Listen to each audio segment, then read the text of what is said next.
The corridor widens as the floor descends and the ceiling rises, forming a roughly bell-shaped room in 3 dimensions.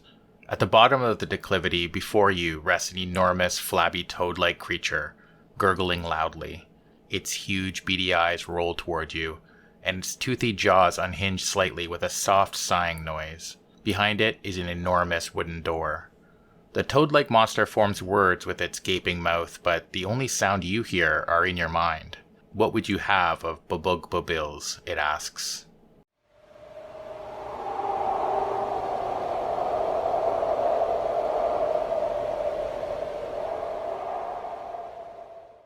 Hello, my name's Mike, and welcome to Alignment Unknown. The intro I just read was from the adventure module People of the Pit, written by Joseph Goodman of Goodman Games. The other interesting bit of dialogue that's included with this encounter is when or if the players ask the formidable devil toad who it serves, who is its master? The devil toad would answer, the dark lord of water dwellers and muck singers, the king of the murky plains, the amphibious lord, the egg layer, the toad singer, the mightiest of all, Bobugbubilz. As an aside, I've run this adventure and it was a lot of fun. I definitely recommend it.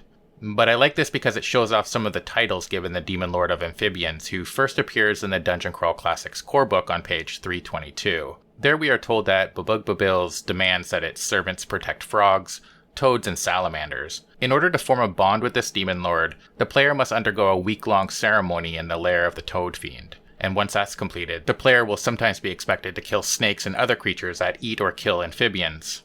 Building that bond will allow a player to take on the Great Demon Lord as a patron, which will grant them 3 spells. Tadpole Transformation, which allows the caster to take on various frog or toad-like traits, such as a stiff tadpole tail, gills, legs that bend backwards, and so on, depending on the level of success of the casting. For those who don't know, in Dungeon Crawl Classics, a caster must roll to see how successful their spell is. A natural 1 can result in various taints or mutations that are unique to that patron or spell. In Bobugbubilz's case, that means your character will start to resemble an amphibian with each natural 1, or be affected by environmental hazards associated with swamplands or places amphibians might frequent. As an example, if you roll a 2 on a d4 after critically failing to cast one of the spells given by Bobugbubilz, this would happen. The caster is constantly wet with moisture, as if he were in a sauna or a humid swampland.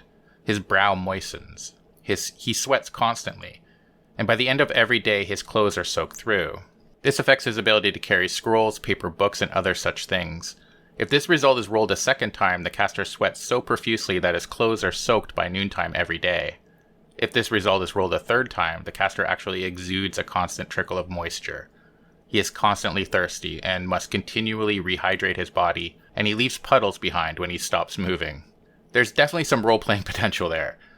The second spell you can gain by serving Bobugbubilz is Glorious Mire. It allows the caster to change their immediate environment into swampland. If you roll a spell check of 34 or higher, for example, you can permanently change an area the size of a large castle into swampland. If the caster touches another person and casts a spell, they get a fortitude save to resist, but a failure means they are instantly transformed into muck and slain. If the caster targets a magical item, it too gets a fortitude save, and on a failure, the magical item is destroyed or rendered useless and turned to slime. Really potent stuff. The third spell is Bottom Feeder Bond. In the spell description, we are told that Bobugbubilz holds court on a distant plain populated by endless horizons of swampland. By casting this spell, patrons of Bobugbubilz are granted some control of amphibious creatures. At the lowest success spell check, swamp creatures such as crocodiles, snakes, and so on perceive the caster as non-threatening and won't attack. At the highest successful spell check, the caster can, in essence, control or manipulate swamp creatures into doing their bidding for days at a time within a 200-foot radius of the caster. Another interesting thing about this Demon Lord is that we're told in the adventure module, The Croaking Fane, that Bobugbubilz was not always the reigning Demon Lord of Amphibians. The first Demon Lord was actually Shafagrodaz. And damn you, Dungeon Crawl Classics, for these names. They are really tongue twisters. Shafagrodaz's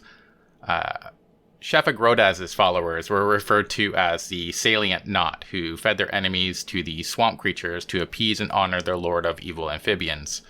However, They were so successful that they began to ignore the pleas and prayers of the congregation, and so they began to secretly worship one of Shafagrodaz's spawn, which, you guessed it, was none other than Bobugbubilz, who grew stronger while Shafagrodaz became weaker.